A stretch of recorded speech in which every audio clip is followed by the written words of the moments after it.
Welcome to Casey Cares, the voice of Kansas City nonprofits.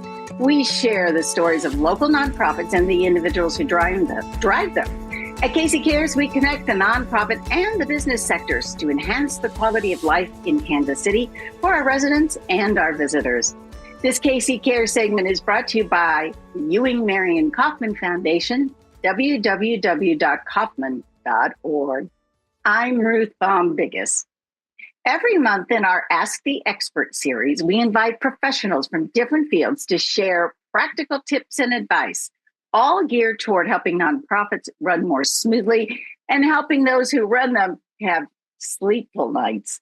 This time, we're diving into human resources, why it matters, and how it plays a key role in keeping nonprofits' operations strong and sustainable.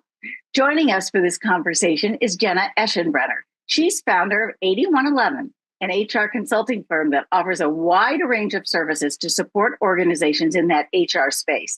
Jenna, welcome. You're our expert today. Thanks so much, Ruth. Glad to be here. Well, I would really like for you to share a little bit about how you started your business. I'd love to. So this is one of my favorite stories to tell. So I'm a person that actually went to school for HR and has only done HR my entire career. So I know no other job, no other difference. So went to school for HR for my undergrad, worked with family-owned companies, worked in corporate America, climbed my way up the ladder, and decided in 2019 that, I had gotten a lot of questions on, can you help me with this policy? Or can you look at this handbook? Can you give me some advice on an employment situation? And at the time, as a single mother, I thought, well, maybe I could make a little bit of extra money to help with college and car and all the things that my teenage daughter is going to want. So I decided I would open up a little side business called 8111, where I would help small to mid-sized companies who didn't have HR at that time with their HR needs. And here we are 6 years later. We just celebrated our 6-year anniversary in June, and it's become much more than a little consulting business. It's a full-time job to myself and 10 other team members. Wow. Now, you're not just doing businesses, you're also in the nonprofit space. Can you talk a little bit how you got there and why you decided, okay, we can help there too? Absolutely. So, we are 100% word of mouth referral business. We do not do any marketing whatsoever. So what that means is vendor partners we work with, clients that we've done good work for, those that are out in the community that we are involved with have shared our services with others. And that's how we've blossomed out to work in a wide variety of different industries, including the nonprofit. So we really enjoy working with organizations that have a passion for working with their people, who truly care about making a difference and want the best for their team members. And lots of times we find that in the nonprofit space. Well, welcome. We're so glad that you are there. I'm happy to be here. We're going to do a pivot, which you may think is silly, but I really want you to define HR. I think some of us have assumptions maybe of things that are in there and things that aren't in there. Go for it. Absolutely. For sure. So I will tell you that when I first started out in HR, it's a lot different than it is today. So it has evolved over the years. So we hear things now like HR having a seat at the table and having a strategic outlook for the organization. That's absolutely true. But there are some pieces of HR that's never changed. And HR is centered about people, processes, practices, and making sure that the people that we have there on the team are, in the right seat, doing the things they need to do, and also helping them along their journey. So what truly is HR? It can look like onboarding and bringing in new team members, hiring people. It can look like being a liaison to help with benefits, leave of absence, personal situations that affect us at work, certainly different employment dynamics throughout throughout the organization, checking on performance, upskilling. How do we continue to go ahead and, develop our workforce in this ever-changing world? There's a lot of different facets of HR, which I could take all day, Ruth, and tell you more about it. But the main thing to think about when you think of HR is, do we have someone dedicated in the space of our people and all the things that go with that? And a big one there is including compliance. Well, when you said, I can't remember in there, but it was talking about making sure people comply, reviews. I think sometimes for the employees of organizations, it's like, oh, HR is calling me. How can you allay our fears? So one of the things that I learned many, many years ago was never to send an email or a message to someone and say, please come to my office, right? They always assume that it's bad. I actually had an employee show up one time with a box thinking that she was going to be terminated. And I felt so awful. We were able to have a good laugh about it. But one of the things that I've been doing with my organization and our team really focuses on is doing HR a little bit differently.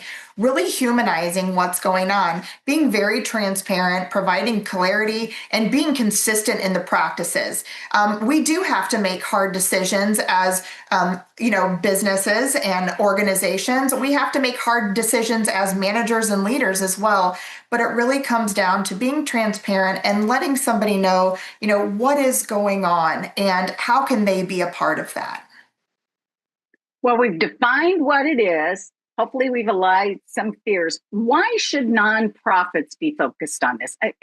It's the passion. I'm going to go feed people. I'm going to clothe people. I'm going to support them in some other way. So I don't have time for that. Why? So tell us why you do and why you really better have it. Yeah. So my pretty general response, no matter what the organization is, you pay somebody to do your taxes, right? You want to make sure that those are done appropriately and that there's not anything wrong there. I always joke and say, why have someone else do your HR? You wouldn't ask me to do your taxes for you, would you? That would be a huge liability.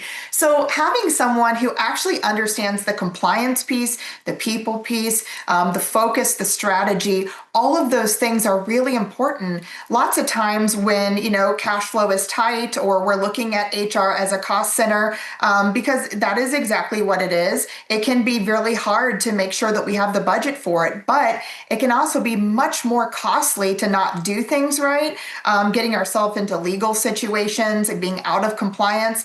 There is a lot of mandates and things, not just federal and state, but we're even seeing local more and more. Wow. Each day that are coming down the pipe that we have to make sure that we're watching out for. So again, having that certified professional, someone who truly, this is what they do, what they're passionate about, you would have them come in and do this piece of it, and it takes the stress and the worry off of those in the leadership positions.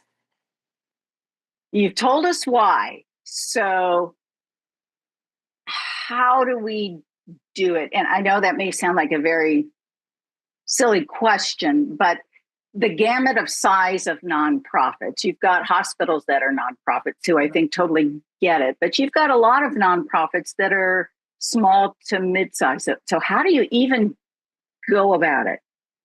Absolutely. So, a couple things to keep in mind. You can bring HR in as a position. And one of the things I share with organizations all the time is, what type of HR person are you bringing in? Do you need a higher level person, a more strategic mindset that may not want to do the day to day, and maybe up in that leadership position who has been above some of the day to day tasks for quite some years as they've outgrown those and their staff has been doing those. If you're bringing in a person who's newer to HR or doesn't have the experience, are they able to handle some of the higher level things?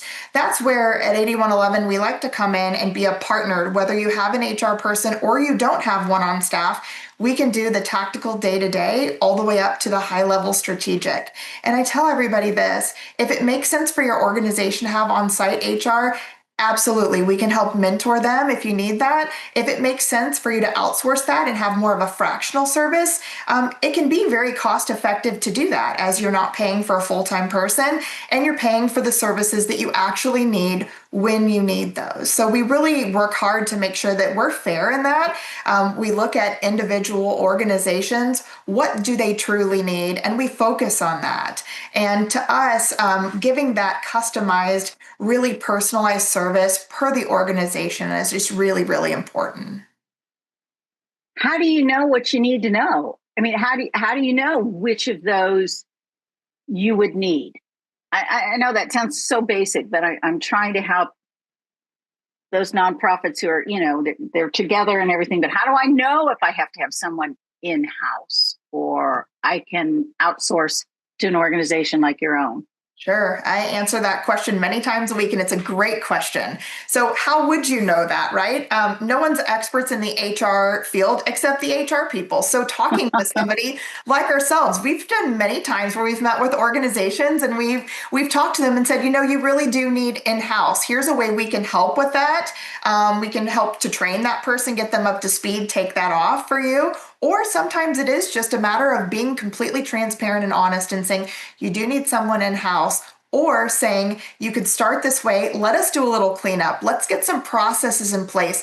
Let's get some of these things functioning the way that you intend for them to. And then let's make this nice with a big red bow and we bring somebody in and then they can take those over. And that's where we come with the knowledge and say, here's the different areas. Let's do assessment of your organization. We also do an HR audit as well. So that way an organization that has no clue where they should start gets a little bit of a clue where they should start. Okay. So we are always open to our nonprofit friends, especially, and just having those conversations, whether it's over coffee or on site, and just talking through what does your organization really need, and really being that person to try to help point you in that right direction, whether it's with us or if it's with somebody else. Is it a size of the nonprofit, the budget? And I guess I should have dug even deeper on the size. Do you determine it by budget or by bodies? Yeah. Little guidance here. Yeah, it's more about the complexities, to be totally honest. So we've worked with organizations that have 2 employees. We work with organizations that, have hundreds of employees. It really comes down to what are the dynamics? What are the complexities? Where are the areas that they're having the most trouble? Are they having trouble in areas that would require someone to be on site?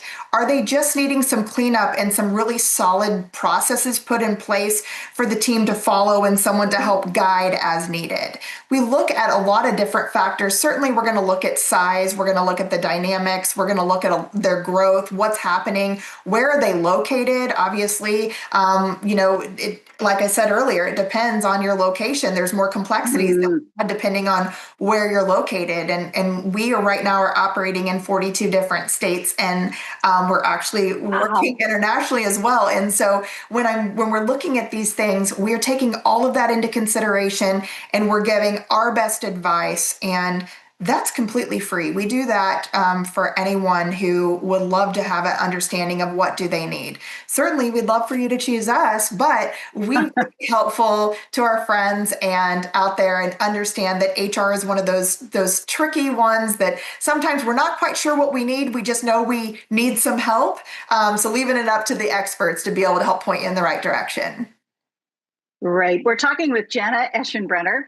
She is the founder of 8111, an HR firm doing a lot of fractional type of work, helping profits and nonprofits. So we're so glad to have you to dive in and answer some of these questions. Okay, so you're helping guide people as to what they need. Gosh, I'm still hung up on, when do you decide that I need to bring it in-house or I can do fractional with folks like you? Sure.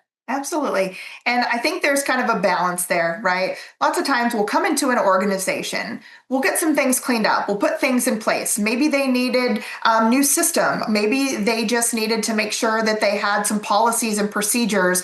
Maybe they needed their I-9s audited, make sure they have, good payroll processes, and we get that going.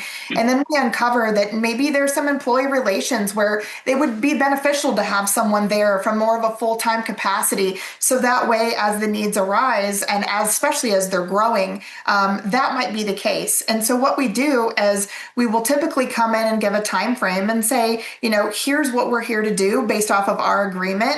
We'll reassess as we go forward. If we decide that, as a team, you and us decide that this is something that, would be helpful going forward, we'll help you to train that person, get them fully up to speed. We'll stay on as that strategic advisor, and then we'll back out gradually as needed. And we've done that for many different organizations, especially in the nonprofit space, to where we've essentially started up this HR function for them, helped them to bring somebody on as they've grown, and then stayed on as a strategic advisor, and sometimes just as a friend to be there to support them through their growth journey.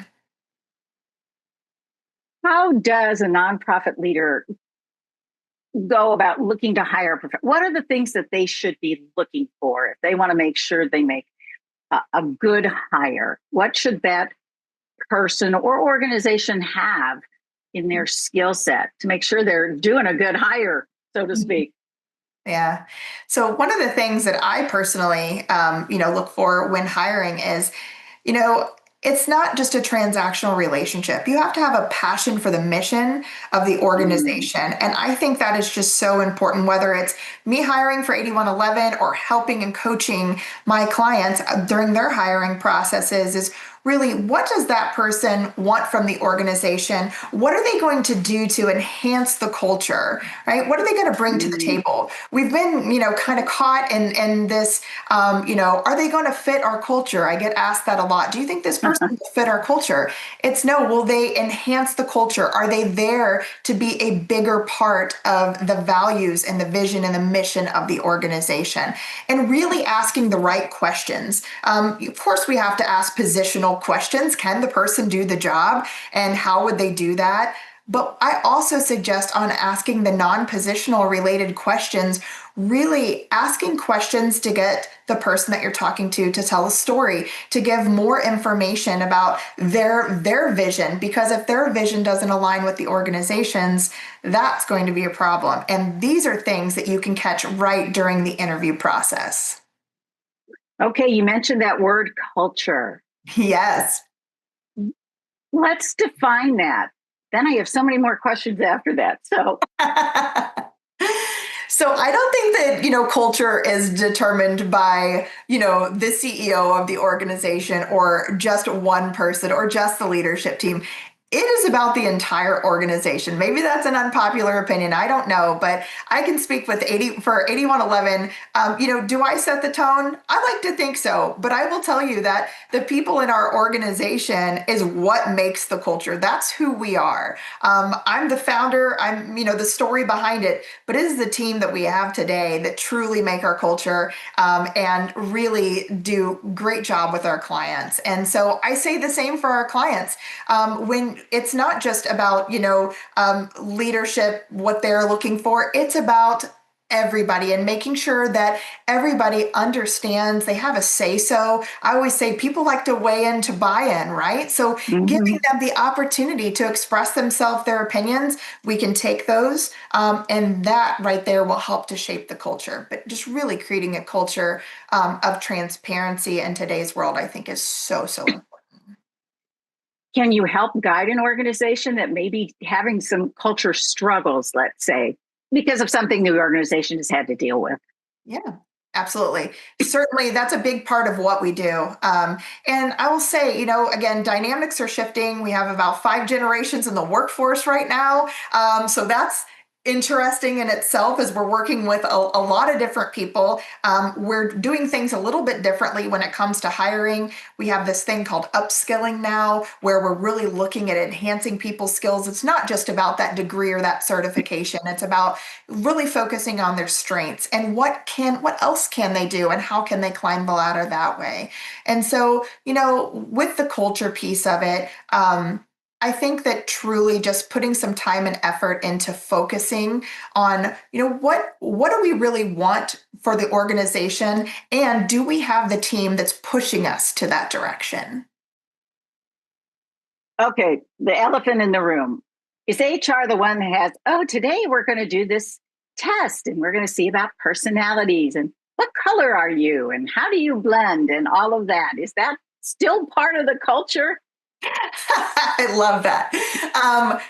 Maybe a little bit. Let me clarify that. So there certainly are many tools out there that can help to determine, someone's abilities in the organization for certain. I'm a certified strength coach through Gallup, and I issue the Clifton Strengths. We are a strengths-based organization at 8111, and many of our clients also are strengths-based organizations. So yes, there's some questions of how do you feel like of this, and you slide the bar one way or another. These tools are a very fractional piece of what we should be considering when we're looking at the right people for the organization. It gives us a little bit of an insight. I specifically use the Clifton Strengths because it focuses on someone's strengths. And the great Don Clifton said, I'm gonna butch this quote, but he basically said, why focus on someone's weaknesses when we can be focusing on their strengths? We should empower them through their strengths instead of trying to hone in on their weaknesses. And I love that. Let's hire people in the areas they're strong, and in other areas where they're not. For example, I'm not strong on the accounting side, so I hire someone to do that because that is not where I'm good, right? We can't make me an accountant. It's not going to happen. So let's focus on the areas I'm good, and then let's let somebody else who's skilled in that area do that. So to answer your question, Ruth, yes, there are those assessments out there. You'd have to take them with a grain of salt. There's some that are excellent. There are some that I could take or leave, but they're just a very, very small piece of the process. You mentioned earlier, we're in a world of regulation and shifting and changing regulation. Yes.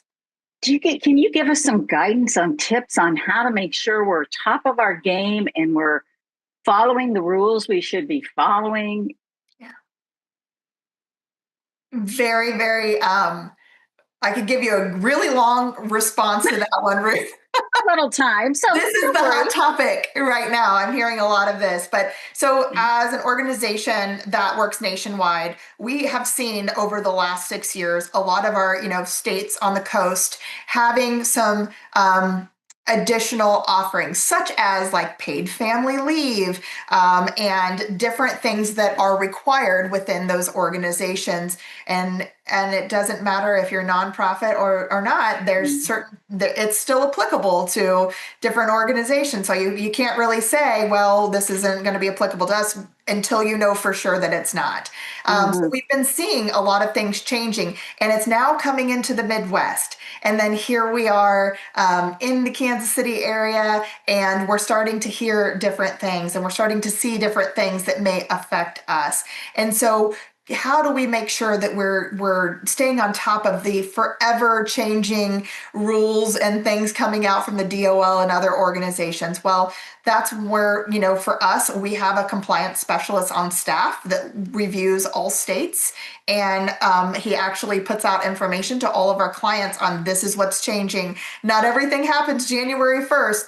They'll put it out. It doesn't matter what date it is. So we have someone on staff watching that. It's incredibly hard for an organization unless you have someone who's dedicated to looking at those things, especially if you're in multiple states, to keep up with that. Now, someone with just operating in 1 or 2 states, that's a little bit better. There's a lot of different resources out there. 8111 puts out information all the time, following us on social media. and within our client base and in a lot of our different vendor partners as well. We'll share information that we know that's coming, just as that, hey, heads up, we want to, again, it's important to us to be good members of the community. And if we know something, we want to share it. And certainly we had that going on earlier with Missouri sick leave that had just happened earlier this year. There was a lot of communications there, and it's going to be changing again. What are some of those other resources you mentioned? Are they from government, or who's providing the information? So lots of times your payroll system. So whether you're using Ah, Paycor, Paylocity, ADP, any of the big payroll systems, they will put out updates on, hey, this new law is happening in Texas, or this is something going on in Florida. If you subscribe to those are always very helpful as well. We utilize SHRM's Society for Human Resources Management. We follow SHRM. They put out a lot of updates, and then we have other partners that we work with, different legal entities that we're networked with that will help us to share what we should know for our clients. hiring. That's got to be interesting. Should nonprofits within their HR have some rules to follow, or some tips, or what do they need to be mindful of? Absolutely. One of my biggest things is please make sure, no matter what the position is, that you have a job description. How do you hold Ah, someone accountable if you don't have a position description? How do you know, number one, that they are qualified for it? And two, how do we know how to hold them accountable? I get the feedback like, oh, I don't want to write a job description. I know this person and they're capable and able. And as much as I believe that, when it comes down to it, we have to have something to measure them off of. We have to have something to make sure that we're holding people accountable. And what's really interesting is I've noticed as times have changed, if you don't provide someone a job description, they will now ask you for one because they like that accountability as well. They want to know, what am I going to be responsible for? So number one, right. make sure you have a job description. And I will say job descriptions can change over time. Positions change, organizations change. It's okay to update that job description. Always make sure that you provide that to the team member, you go through it in detail, and that you have them sign it. It's just showing that there is that commitment there. They have time to review it. We understand it. We've talked any roadblocks or any challenges, any questions we have, and we're both committed to what this position is there for. And that's my number one piece of advice right now, is to take the time to write the job description. Can the employee help write it? I mean, some organizations are newer, some nonprofits, evolve over time. How much do you allow the employee to be part of helping to codify it, I guess? I love when employees are part of it. It's really important that they're going to do the work. They're likely the ones that know more than we as the managers know truly of what's supposed to be happening. So yes, Yes. having the employees have a say. And I will say, as we're all, looking into AI and trying to figure out, how do we use this going forward, and when is it applicable and when is it not? There are definitely areas of HR where I don't recommend it, but one of the areas of HR that I do is in the job description piece. You can put in what you'd like in there. It'll give you a basic template of what you've said, and then you can customize it. It saves you the time and the effort, and then you can take that. It gives you somewhere to start. So utilizing an AI tool for your job descriptions will just give you that start if you don't have them already ready to go. We just have a couple minutes left. Okay. What's the biggest mistake you see on the nonprofit side in dealing with HR, and how do we fix it? Ruth, that's a great question. I don't know that I've had enough coffee yet to answer that, but I love it. Okay, one of the biggest mistakes is putting the HR function on somebody within the organization, because sometimes we're trying to save on a budget. Money is tight. I totally understand that as a small business owner myself. There's only so many resources that we can utilize. But what we do is we put that on somebody else who already has a big position. So what happens if HR is not their passion? it becomes less and less important. So there's things that are going to fall by the wayside, and there's only so much time in the day to do it. So that's one of the things I say is whether you feel like you don't need a full-time HR person or you just need someone on call to help answer questions or get you over the hump of the things that happen in day to day, which you're not expecting. There are organizations like 8111 out there that can be that partner to you. We don't have to be there full time. We don't have to be there every week, but we can at least be there for when you need us most. Try not to burn out your team members and outsource that or ask an expert whenever you have something that is not in someone's wheelhouse. You mentioned you often have information on your website, so please share your website. Yeah, you can go to 8111.com, and you also can find us on social media. We're on Facebook, Instagram, and LinkedIn. Jenna, thank you for kind of unwrapping this for us. I hope we've talked some people off the ledge. I hope we've inspired some people to be a little more mindful of how important HR is when you're running any organization, but for us, a nonprofit. So thanks for sharing your expertise. Thanks so much for having me, Ruth. This has been great. Thank you for joining us on KC Cares. We're Kansas City's nonprofit voice, and we're produced by a nonprofit called Charitable Communications. This segment was brought to you by the Ewing Marion Kaufman Foundation, www.kaufman.org. Now, if you'd like to be a guest, find out all the things that we do, you can go to our website, which is kccaresonline.org. And spread the love. You'll find us on Facebook and Twitter at KC Cares Radio and Instagram at KC Cares Online. And don't forget, you can catch us Saturday mornings on ESPN 1510 AM and 94.5 FM. That's at 8 a.m. Thank you for joining us on KC Cares.